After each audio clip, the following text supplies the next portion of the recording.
అనకాపల్లి జిల్లా నర్సీపట్నం నియోజకవర్గం నర్సీపట్నం మున్సిపాలిటీ పెద్ద బొడ్డేపల్లికి చెందిన బొడ్డేటి నాయుడు బాబు తిరుపతిలో జరిగిన తొక్కిసలాటలో మృతి చెందాడు. నాయుడు బాబు బీరువాల షాపులో పనిచేస్తూ ఉండేవాడు. అతనికి భార్య, ఒక కూతురు ఉన్నారు. వైకుంఠ దర్శనం నిమిత్తం చెట్టుపల్లి గ్రామానికి చెందిన అతని స్నేహితుడితో కలిసి అతను తిరుపతికి వెళ్లగా అక్కడ జరిగిన తొక్కిసలాటలో మరణించాడు. ఈ విషయాన్ని అతని భార్య తమ బంధువులకు ఫోన్ ద్వారా తెలియజేశారు. దీంతో పెద్ద బొడ్డేపల్లిలోని ఆయన ఇంటి వద్ద విషాద ఛాయలు అలుముకున్నాయి. మా అమ్మ మా డాడీ సోమవారం బయలుదేరారండి.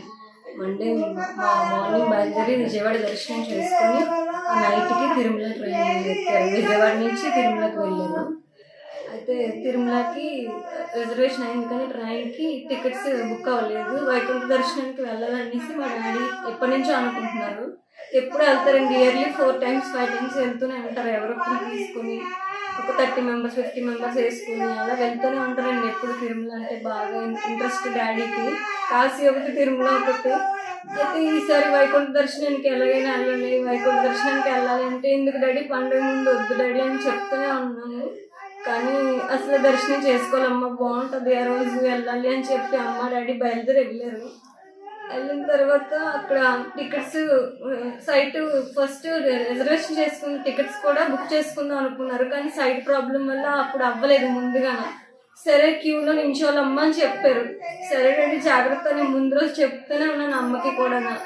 అది ఏం జరిగిందో తెలియదండి. అమ్మ డాడీ చేయి పట్టుకొని ఇద్దరు వెళ్ళారంట.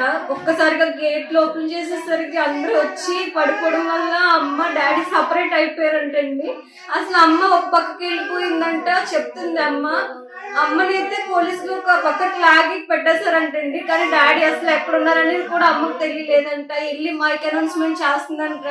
ఏంటి, నేను ఇక్కడ ఉన్నాను నాయుడు బాబు, నేను ఇక్కడ ఉన్నాను, అమ్మ మీ మనీని ఇక్కడ ఉన్నానని మైక్ అనౌన్స్మెంట్ చేస్తుందంట. అసలు అమ్మకి కూడా అసలు డాడీకి ఏమైందనేది కూడా తెలియలేదంట. అంత తొక్కిసలాట అయిపోయిందంటండి. అసలు డాడీ ఏమైందో తెలియదు, ఎక్కడో దగ్గర ఉన్నారు, నేను మైక్ అనౌన్స్మెంట్ చేస్తే వస్తారు అని చెప్పి అనౌన్స్మెంట్ చేస్తుందంట. అక్కడికి వెళ్ళి తీరా మూసి డాడీ నెంబర్ నుంచి కాల్ చేసి పోలీసులు ఈ ఫోన్ పర్సన్ డెత్ అయిందమ్మా, మీరు ఇక్కడికి రావాలని చెప్పి అప్పుడు చెప్తే అప్పుడు అమ్మ అక్కడికి వెళ్ళిందండి. మాకు కూడా మా డాడీ ఫోన్ నుంచి కాల్ వచ్చింది.